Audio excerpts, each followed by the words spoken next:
بسم اللہ الرحمن الرحیم۔ السلام علیکم تمام ویورز کو حامد اسلامک وائس چینل سے خوش آمدید کہتا ہوں۔ مردہ عورت سے زنا کرنے والا شخص کا دردناک موت۔ امام ظاہری رحمۃ اللہ علیہ فرماتے ہیں کہ حضور عمر رضی اللہ تعالیٰ عنہ روتے ہوئے حضور نبی کریم صلی اللہ علیہ وسلم کی خدمت میں حاضر ہوئے۔ آپ نے وجہ پوچھی تو عرض کیا، یا رسول اللہ علیہ وسلم، دروازے پر ایک نوجوان رو رہا جس نے میرا دل جلا دیا۔ فرمایا، اے عمر، اسے اندر لے آؤ۔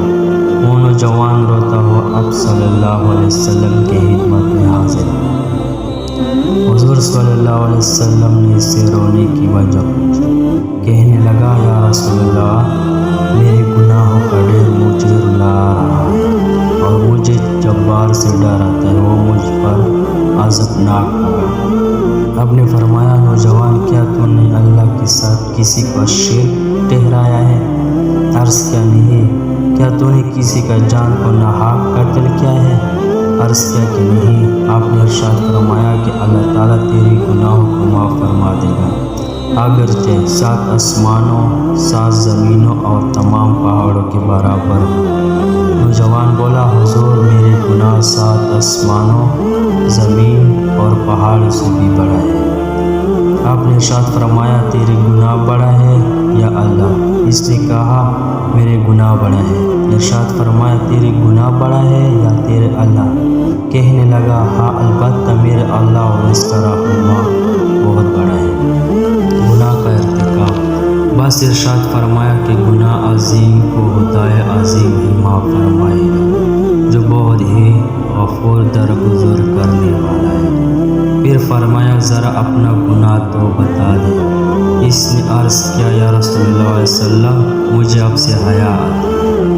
پھر مجھے کہنے لگا، میں کفن چور اور 7 سال سے یہی پیشہ کیا اور ایک دفعہ انصار کی ایک لڑکی فوت ہوئی۔ میں نے اس کی قبر کھودی، کفن اتار کر چل دیا۔ ابھی تھوڑی دیر دور کے ہی گیا تھا کہ شیطان نے مجھے پر غلبہ پایا اور میں نے لوٹ کر اس سے مجامعت کر لیا۔ ابھی میں قبر سے نکل کر تھوڑی ہی دور گیا تھا، کیا دیکھتا ہو کہ وہ لڑکی کڑی پکار کر کہہ رہی ہے، اے نوجوان، تجھے قیامت کے دن جزا اور سزا دینے والے سے حیا نہیں آتی؟ جس وقت وہ اپنی کرسی فیصلے کے لیے رکھے گا، وہ ظالم سے مظلوم کا بدلہ دلوائے گا۔ تو نے مرنے والوں کو بھی مجمع میں مجھے ننگا کر کے چل دیا اور میرے اللہ کے روبرو مجھے بحالت حاضر ہونے پر مجبور کیا۔ یہ سنتے ہی حضور علیہ وسلم نے اچھل کر کھڑے ہوئے اور اس کے گدی پر ایک تھپڑ ماری اور کہا، فسیق، تو بس آگ کے لائق ہی ہو، دفع ہو جاؤ یہاں سے۔ توبہ۔ نوجوان وہاں سے نکلا، 40 رات تک اللہ کے حضور توبہ کرتا مارا پھرتا رہا۔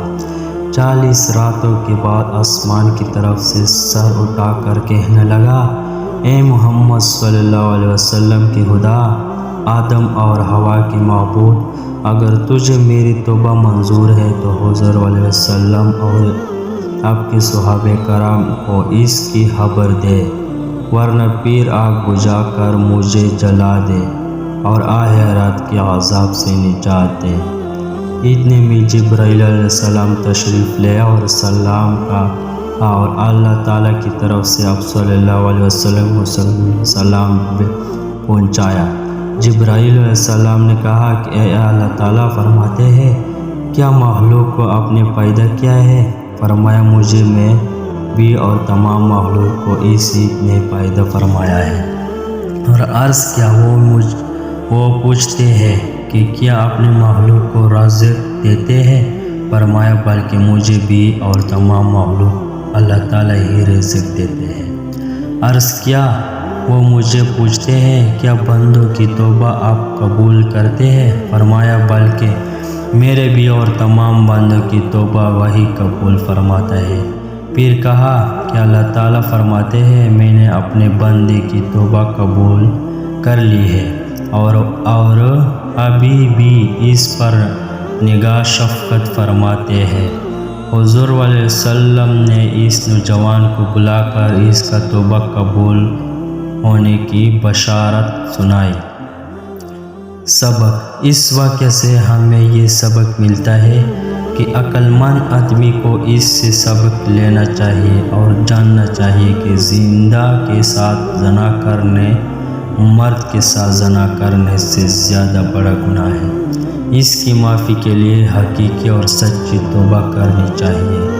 تو دیکھتے ہیں جب سچی توبہ پیش کی تو اللہ تعالیٰ نے اس سے معاف فرما دیا۔ اور یہ بھی ضروری ہے کہ جس حیثیت کا نگاہ ہو تو توبہ بھی اس درجے کی ہونی چاہیے۔